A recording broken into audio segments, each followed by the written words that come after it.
how do you assess the performance of your team in this test match? And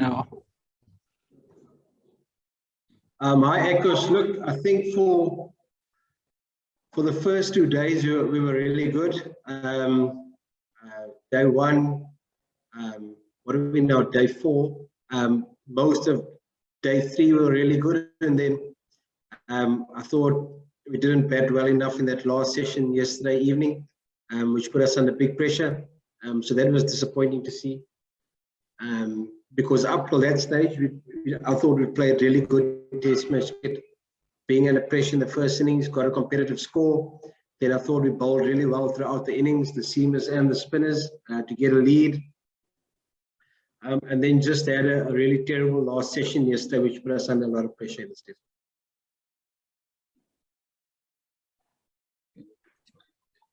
Isam, your question, please. Russell, the team has made 2 major comebacks in this game. You're 4 down in the first innings, and then there was a big partnership yesterday as well. I mean, they bowled very well. Do you think that there is still time to make another major turnaround tomorrow? Look, it looks like all the wickets have fallen in the first sessions of most mornings, and I am really proud of the way the guys have fought back in this particular test match. The youngish team, and they've shown really good character. Cricket's a strange game. Obviously, Pakistan are in control at the moment, leading another 95 runs, and it's going to have to take something really special. But that's test match cricket. Anything's possible. We've got to come here tomorrow morning believing that we've still got a chance. If we can pick up 2 or 3 early in the first half an hour of the morning, anything's still possible. So whilst Pakistan are well ahead of the game at the moment, we've got to make sure we come here with really good attitude and skill tomorrow morning, and believe that we can still do something really special tomorrow. Russell, about Luton, I mean, he's scored 100 and then scored another 50 in this game. Do you think he, this is the sort of cricket we can expect from him going forward as well? Well, I think if you look at Luton's test record over the last 18 months or so, I think he's averaging probably close to 60. He's played some really good innings for us in the middle order, and I think we found a good spot at 6 or 7 for him, which allows him to bat a little bit with the lower order and get a little bit of confidence going. So, look, we always know that he's a fantastic player. It's taken him a while to find his way in test match cricket. But over the last year and a half, I think he's been really good for us and a big positive force in test match cricket. And hopefully he's learned a lot in this last period of time, getting some big scores.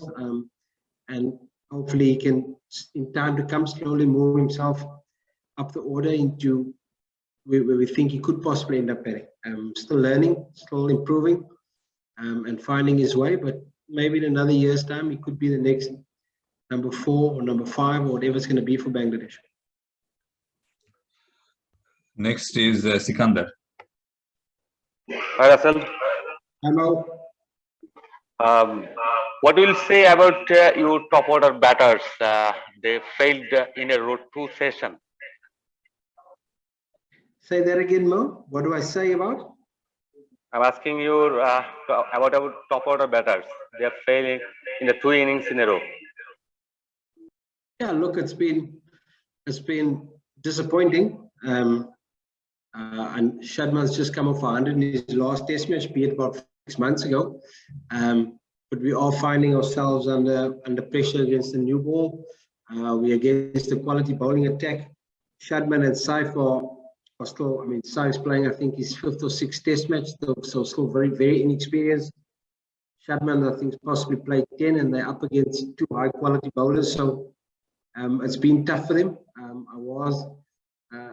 Yeah, obviously we weren't happy with the way they got out, considering the nature of the wicket we're playing in. So that was a bit disappointing. So there's a lot of work for them to do in test match cricket. There's no doubt about it. Another question I have, in the next test, are you expecting Saqib Al Hasan? I don't know. I'm not too sure. I think he's done a fitness test today, and we will wait for the feedback from from the trainers and the physios later on today or tomorrow morning.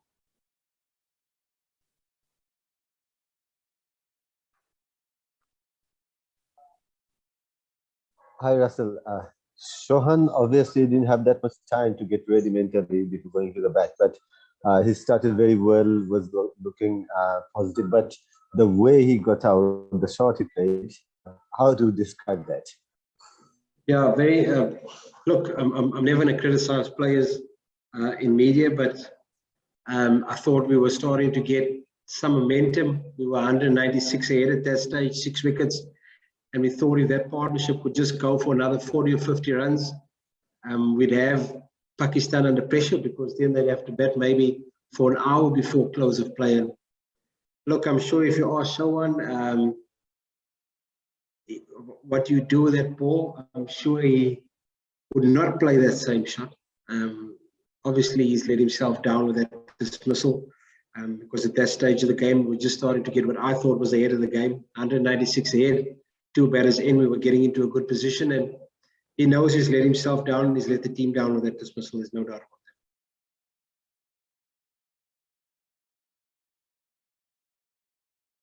about that. Okay, Tawhid Qureshi. Hi, Russell. I was just wondering, is there a sense of frustration in that you kind of hauled yourselves back into the game twice? Firstly, with that 200 partnership between Mushi and Litton, and then actually ending up with a first innings lead when it was kind of looking unlikely at one stage, mainly due to Tiger's bowling. So, yeah, is there a sense of frustration that you haven't kind of made the most of those positions?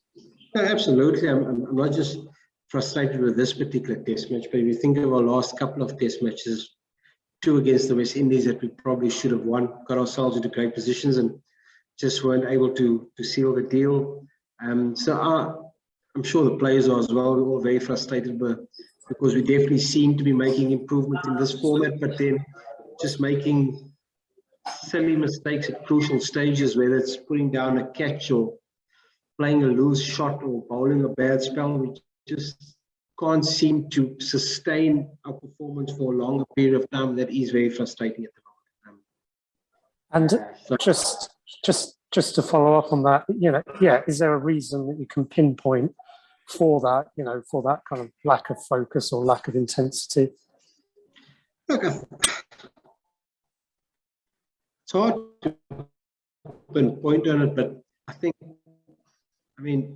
our history in Test match cricket, I think we've won probably about 15 games in our 130. So that the understanding of what to do to win when the moment's there is probably not there, and the belief's not quite there.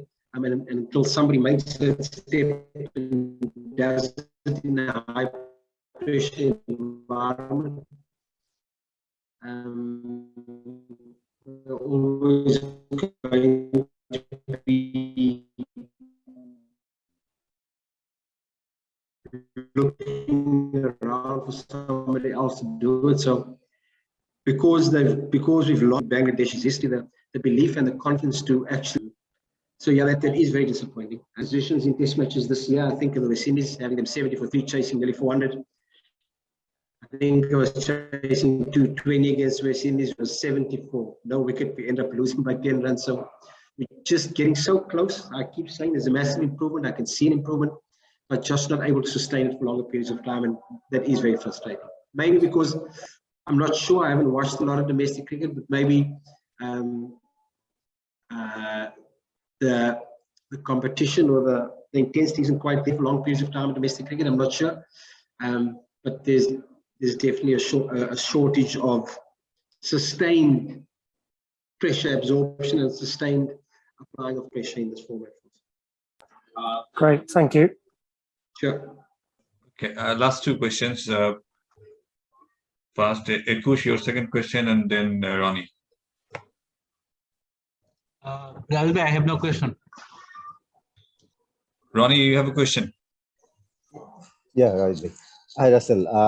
Going back to Saif Hassan, he has been struggling so far in his short career, and whenever he went to the bat, every time he looked uncomfortable, and his technique actually, seems exposed against the top quality bowling. So I know you are not going to criticize your players in the media, but It's not about criticism.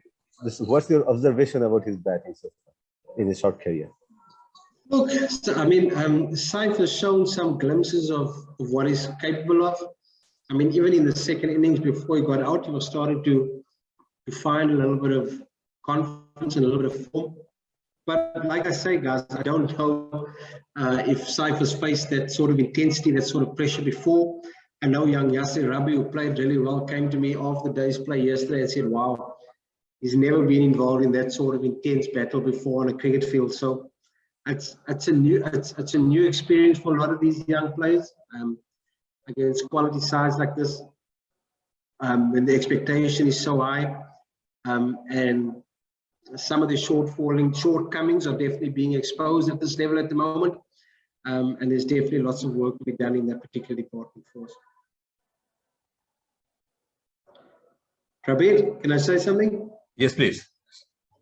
Yeah, you guys can ask me a few more questions if you want to. If there's anything you need clarity on, that's no problem. Talk to me. I haven't done a press conference for about 6 weeks, so if there's any questions you guys have asked, now's a good time to ask, if that's okay. I have a question, Russell. Then just wanted to know, do you prefer this sort of wicket at home? Who am I speaking to? Isam. Yes, yes. Isam, I think this has been a really good wicket, and it's been a really good test match. Like I say, I think we've played really good test match cricket for periods of time where we've been on top in the game. And I keep saying to my coaches, it's a very difficult situation Bangladesh is in, because when we play on good wickets, we might not have the firepower to bowl sides out like Pakistan might have. When we play on wickets that spin, we've definitely got the firepower to bowl sides out, but then our batsmen can be challenged as well. And if you want to try and develop confidence in our batting lineup, get our batting numbers up, our statistics up for players, their confidence levels, it's a very tough situation, because historically on good wickets, Bangladesh seem to struggle. Historically on spinning wickets, our batters seem to struggle. So it's a tough situation to teach. I think this has been a very good wicket. We have let ourselves down in the second innings by being bowled out for 150. If we could get somewhere about 250, 280, we would have been in a great position. So in my opinion, this has been a really good pitch. And hopefully the boys have learned a lot from this test match thus far. Hi, Russell. What is going on in Bangladesh cricket? T20 team is fully reshuffled and test team is struggling. I don't know what will do in one-day format. And what is your observation, basically? So, Sikandar, I mean, I know I haven't spoken about the T20 World Cup much, but if you look at the 5 games we lost in the Super League, West Indies and Sri Lanka, we were probably in good positions to win those games. Then we ended up losing to England, Australia and South Africa, who were 3 fantastic sides. And we ended up in those games, in 2 of those games, playing without, I suppose, 3 of our first choice players, without Shakib, without Saifuddin, and someone else was missing as well. There was a 3rd player missing in terms of injury. I'm trying to think who it was. Saifuddin. Saifuddin. And in the day, if you take 3 players out of the Australian team, if you take 3 players out of the South African team, if you take the Cock, Rabada and Shamsi out, they too will probably feel a little bit thinner and a little bit more vulnerable. So whilst we know we didn't play well and we appreciate the frustration with that performance, you've also got to put it into context that we lost to 3 really good sides. We could have probably won 2 games against Sri Lanka and the West Indies. We probably should have won those games. We actually played decently. We should have won those 2. And then we lost 3 games against 3 powerhouse sides, missing 3 of our big players. It's no excuse, we know that. But it might not be all doom and gloom. I was extremely satisfied with the way the boys played in this T20 series against Pakistan. A young side coming with a lot of pressure, once again, we possibly could have won one or two of those games against Pakistan. So I was very proud of the way the boys played in this last T20 series. But we've got to realize that we are behind other teams in that particular format, and we need to make sure you've got enough depth to cover up when players like that are missing. To play Shakib, as you can see here, we are either one bowler light or we one batter light, and it's the same in white ball cricket, and we need to try and find players who can fulfill that role when those players are not available. There's no doubt about that. Trisha, are you there? Your question, please. Hi, coach. Thank you. Hi, ma'am. Obviously,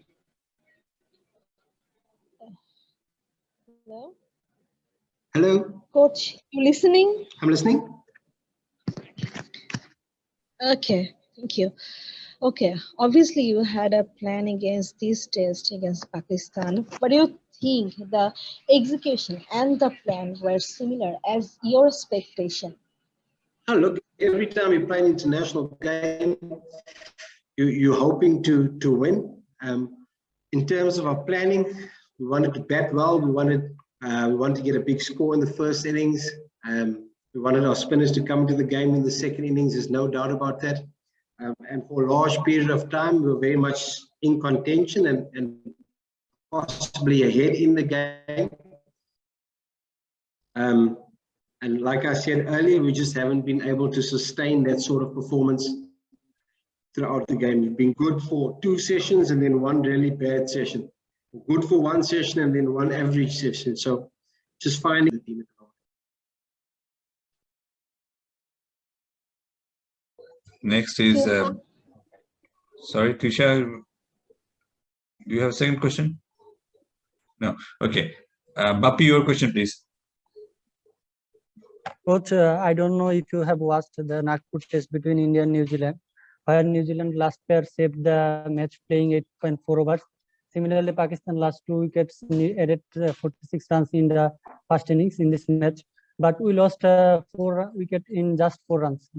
Same happened in the first innings as well. What do you take on this? Do you have any plan for this?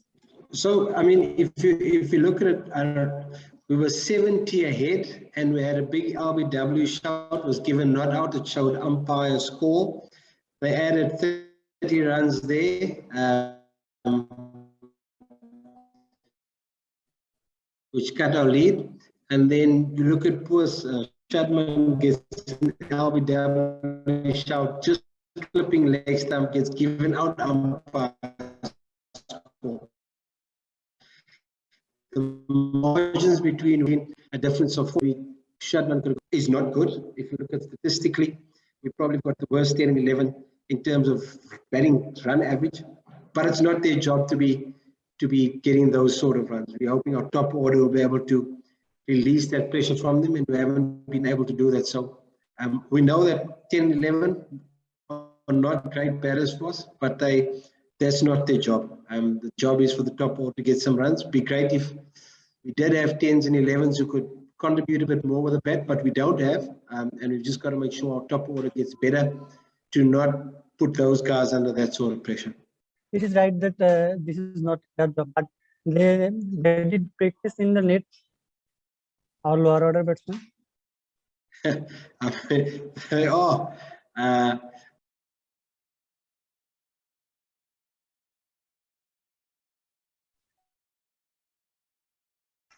No sound.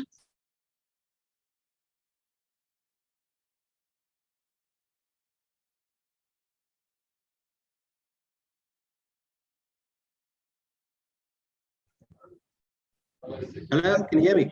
Yeah, we can hear now. Coach, did you repeat that?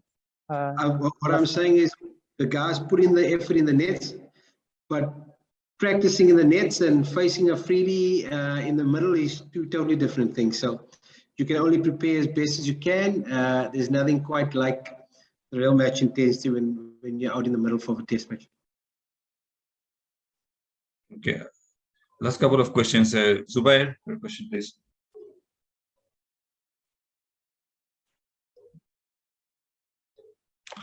Okay, Zubair is not there. Ronnie, quickly, your question, please. Hi, Russell. You probably got your contract extension so far we had. So congrats for that. And how do you assess your last 2 years here in Bangladesh and what the future lies ahead? I mean, what Bangladesh cricket can expect from you? Yeah, look, I've really enjoyed it. There's obviously some massive challenges. There's no doubt about it. I've been involved with South Africa for a long time, and South Africa have been a team that has won a lot of test matches in particular. It can be very frustrating at times in the test match format in particular, where we just seem to not know how to win. The test culture definitely needs to improve. There doesn't seem to be, and it's something we talk about all the time, about making sure. I always believe if your test team is good, your white ball teams will be good. Maybe the current environment in Bangladesh, maybe white ball cricket is seen to be more important than test match cricket. So it's something that we need to continuously address. I firmly believe if your test match side is good, you will have good enough players to play all formats of white ball cricket. There's some exciting young players coming through, but we've got to be realistic that some of these young boys are still a long way off from where they need to be as international batsmen, as international bowlers. And the more hard cricket they play, whether it's domestically or whether it's on 18 tours, the better it'll be for the national side. There's no doubt about it, because the step up from domestic cricket to international cricket at the moment is a massive step up. And that gap needs to be bridged, and that's something that the Bangladesh Cricket Board needs to look at closely to make sure players coming into the national side can come in and impact the game and not take a long time to find the feet of international cricket, because there's a big step up. Okay, I guess that's all for today. Russell, thank you. And thanks everyone for joining in. Thank you. Thanks, guys. Thank you. Thank you. No, I'm done.